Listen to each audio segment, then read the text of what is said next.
Right now, let us center ourselves for worship.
Grace of our Lord Jesus Christ, the love of God, and the communion of the Holy Spirit be with you all. And also with you.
with the angels in the glory of his Father, and will pay everyone according to their deeds.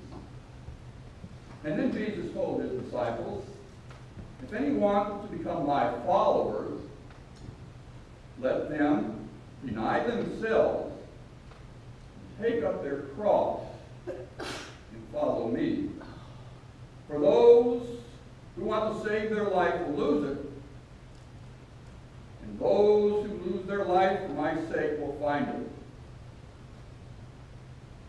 6 days later, Jesus took with him Peter and James and John and his brother by themselves, and he was transfigured before them, and his face shone like the sun, and his clothes became dazzling white. Suddenly there appeared to them Moses and Elijah talking with him. Then Peter said to Jesus, Lord, it is good for us to be here. If you wish, I will make 3 dwellings, one for you, one for Moses, and one for Elijah.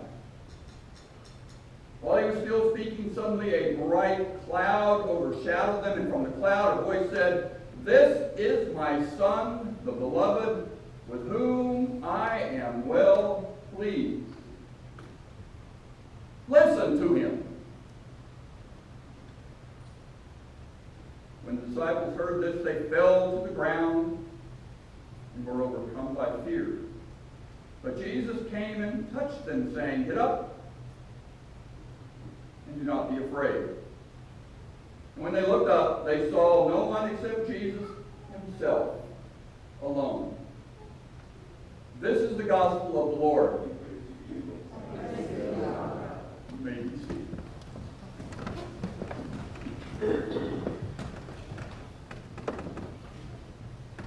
So in the first 3 Gospels, the sequence of events is pretty much the same. Jesus asked his disciples who people say that he is, and then he asked them directly, who do you say that I am? In all 3 Gospels, Peter makes the declaration, you are the Christ, you are the Messiah. And then Jesus shares with them what this means for himself and for them as those who follow him. First, for him, it means betrayal, suffering, and death. For the disciples, what we just heard from our text, deny yourself, pick up your cross, and follow me. Then close on the heels of all of this, Jesus takes 3 of his disciples up to the mountaintop, and he's transfigured before them. And so after this brief respite on the mountaintop, they must come down back to where life is lived, and they're confronted instantly again in all 3 Gospels with a young boy who's possessed by a demon, and none of the disciples could handle it. They had to ask Jesus' help. And from then on, in all those first 3 Gospels, this extended journey to Jerusalem, Palm Sunday, betrayal, denial, death, and finally, resurrection. Sequence is followed in all 3 Gospels. And it's interesting, ladies and gentlemen, that in our own church year, it kind of mirrors the biblical story. The time of Epiphany that we are ending today is a kind of a coming out for the Son of God. Remember at the baptism, what did the voice from heaven say? You are what? No one remembers. Okay. You are my beloved Son. You got to remember these kinds of things. You know, it's like reading a book. In whom I am well pleased. You fast forward to the transfiguration. What does the voice say? We just read it. You are my beloved Son, with whom I am well pleased. listen to him. Kind of bookend, same thing. Did you notice that? Same thing. In between, you have Jesus doing all this wonderful stuff. Healing people, walking on water, stilling storms. The disciples are taking all this in. Shining light on who Jesus is. That's what Epiphany is all about. Epiphany, we hear the stories of what the disciples saw. We hear those stories about what Jesus is doing. Shining the light on who he is.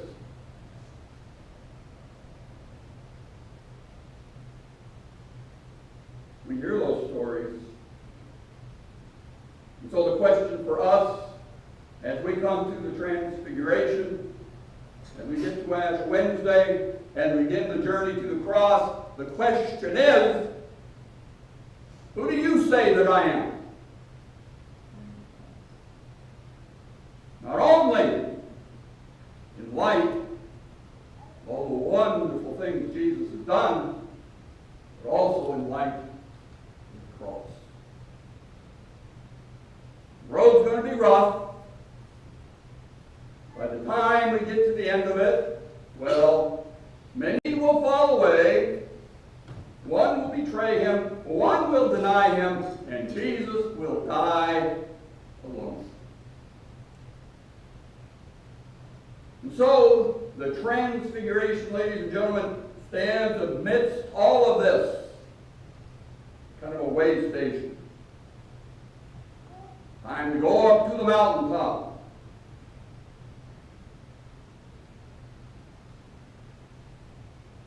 Find out what all of this is about. I used to preach this much differently. I used to talk about the necessity of having to come off of the mountaintop. You know, you can't stay on the mountaintop with Jesus. You have to go back down. You have to continue the hard work of ministry. We want to stick around. I like that mountaintop experience. I never wanted to leave camp. You know, then I'd have to go back to my congregation where the liturgy was boring, where the music was boring, where the preaching was boring. In other words, everyday life. Down in the valley. Peter was like that. He wanted to build 3 booths. 3 little houses. We can stay up here forever. Along with Moses and Elijah. Can you imagine that? Camping out with Moses, Elijah, and Jesus. What a deal. But today, let's talk about the mountaintop. Let's talk about the necessity of stepping back, of getting ourselves ready, of retreating, of taking time to wonder and pray and consider about what this Jesus thing means for all of us. You see, the disciples are at a crossroads. They're excited. This Jesus is pretty fantastic. He does some wonderful things. Healing, teaching, feeding a lot of people. There's nothing Jesus can't do. But now, Jesus has confronted them with reality. Suffering, rejection, death. Pick up your cross. Was this what they signed up for? Was this what they wanted with their lives? That's our question too, isn't it? Is this what you signed up for? Is this what you want to do with the rest of your lives? So, to go up to the mountaintop is to go and rest and reflect and be in silence and to pray. Alone, by ourselves. In the Old Testament, we see Elijah. Same situation. See, after he won that great victory over the prophets of Baal. You know, we win great victories nowadays, and we throw a party, and we have fun, and hoo-ha, and all that. Elijah won this great victory over the prophets of Baal, and the next thing you know, he was hightailing it out of town because old Queen Jezebel was after him. Life was threatened. So was this what he signed up for as a prophet? Was this how he wanted to lead his life? So alone on the mountain of God, he heard God. Not in the usual places. Not in the fire. Not in the earthquake. Not in the thunderstorm. But in sounds of sheer silence.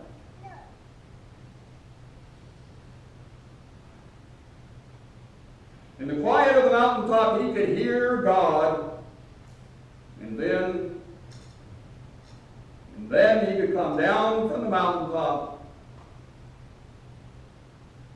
and continue his mission for God. So today, the disciples go up to the mountaintop. There in silence, see a vision of God. Vision that attests to who Jesus is. Well, yes, there are miracles. Yes, there are healings. Yes, there are great teachings. But yes, there will be discomfort. Yes, there will be suffering. Yes, there will be tragedy and death. All of this is to be expected. And here with Jesus in the midst of this are the figures who will make their appearance at the end of time. And they stand there with Jesus, Moses and Elijah. And they attest to who Jesus is. And the voice, "You are my beloved Son." Remember? The baptism. Same voice, same message. "You are my beloved, this is my beloved Son with whom I am well pleased." And yes, listen to him. Listen to him. Open your hearts to him. Give yourself to him. Go to the mountaintop is to spend some quality time with God.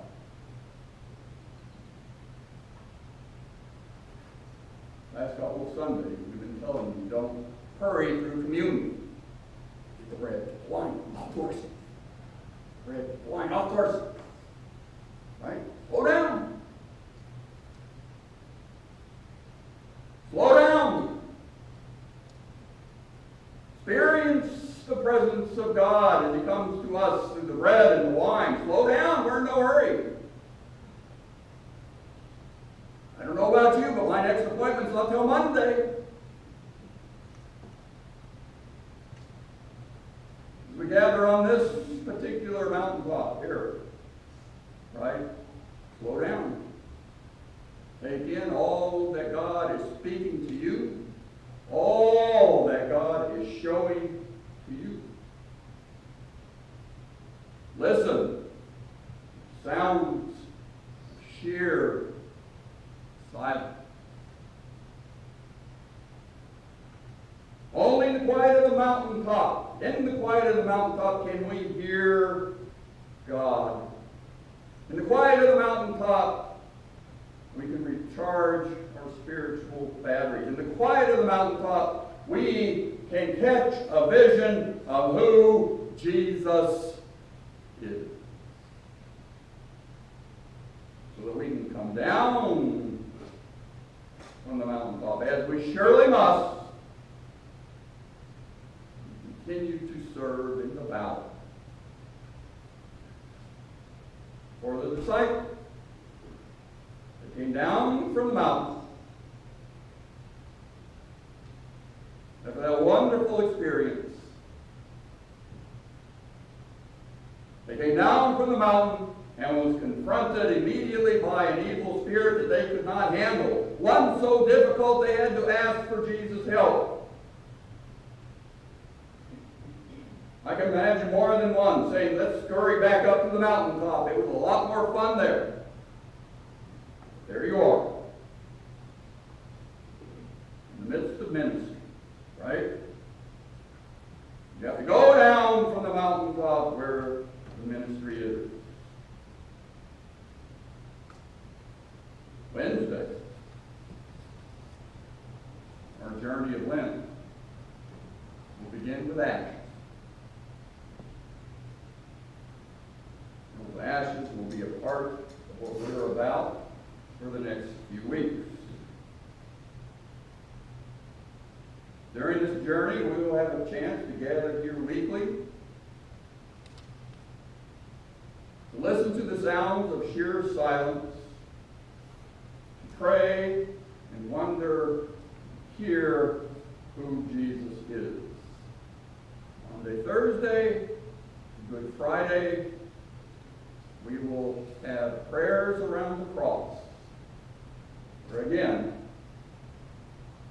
we can come here, we can listen, we can sing, we can pray, we can see who Jesus is. Journey of Lent begins. Join us. Slow down. Quiet down.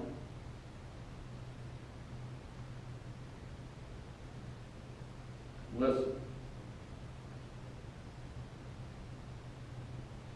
Listen to the sounds